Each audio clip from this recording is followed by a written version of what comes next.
What if I told you, one game is slowly stealing players from another, and most people don't even realize it's happening? Yeah, today we're talking about BiteByNight versus Forsaken, and whether BiteByNight is actually taking over. So first, what's going on?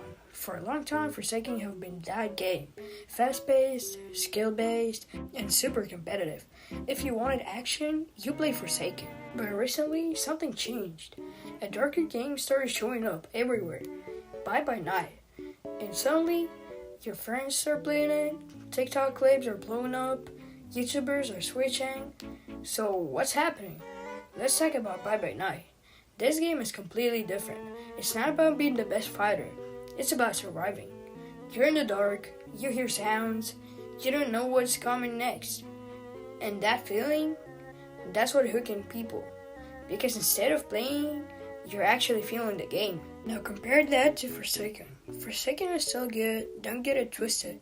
But it's more about skill, speed, and winning fights. And after a while, some people just leave the game and never play it again. So why is BiteByNight blown up? Here's the reason. It feels new. Not just mechanics, but a new experience. It's scary, it's unpredictable, and it can create crazy moments. That's the kind of stuff people love to share. And when content creators get involved, yeah, it gets over right there. Because now, more videos means more players means more hype, and more hype means even more players. And that's how games take off. But is it actually taking over Forsaken? Here's what's happening. Forsaken isn't dying. It still has a strong community, especially for players who love competition. But BiteByNight is definitely winning the spotlight right now. So think of it like this. In Forsaken, you're just trying to prove everyone you're better. And in BiteByNight, you want to survive the night with your friends. Two completely different vibes. Final thoughts. BiteByNight isn't replacing Forsaken. It's just a new wave.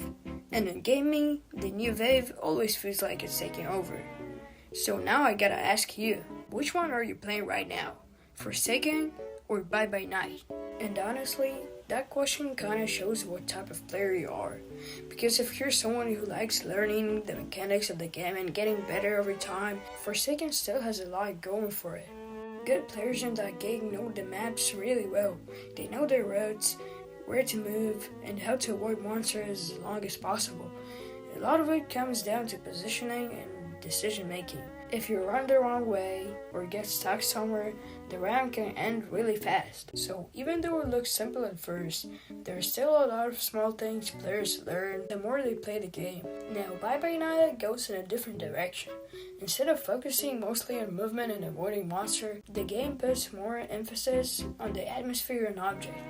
You're moving through dark areas, trying to complete tasks, while also paying attention to where the killer might be. And because the map is darker and the pacing is slower, it creates more tension during the round. Sometimes you're just moving through the map trying to finish objectives, and you don't even know where the killer is. That's the part that makes the game interesting. You're constantly paying attention to your surroundings, and when something suddenly happens in the round, it catches players off guard. Those kinds of moments are exactly the type of clips people like posting online. And when the clips start spreading, more players get curious and check the game out. Another thing people don't really talk about is the accessibility factor. Forsaken is fun, but it has a bit of learning curve. You gotta know the maps, understand the objectives, work with the monster under pressure, and overall you just need some skill to play the game. BiteByNight on the other hand, because of the class system and how the rounds flow, new players can jump in faster and actually feel like they're contributing right away. You don't need to be a Forsaken veteran to feel useful in BiteByNight. You just need to know your role and how to move around the map. And that's huge when you're talking about a game blowing up. When new players don't feel overwhelmed, they stick around longer. When they stick around longer, they tell their friends. And guess what it means? It means even more players will join. Plus, because BiteByNight is trending, it gets more developers' attention. Updates come faster, new killers get added, new perks get introduced, and the gameplay evolves in a way that keeps people coming back. Meanwhile, Forsaken still has updates too, but a lot of players feel like BiteByNight is adding more frequent changes. And in a community where hype feeds hype, that matters. So now I want to ask you, are you playing for the hype or for the experience you actually enjoy? Now I want to ask you for a favor. My birthday was yesterday, so I would really appreciate if you could follow me. It would really help my channel, and I would know you liked the video. But for now, I gotta go, so bye-bye.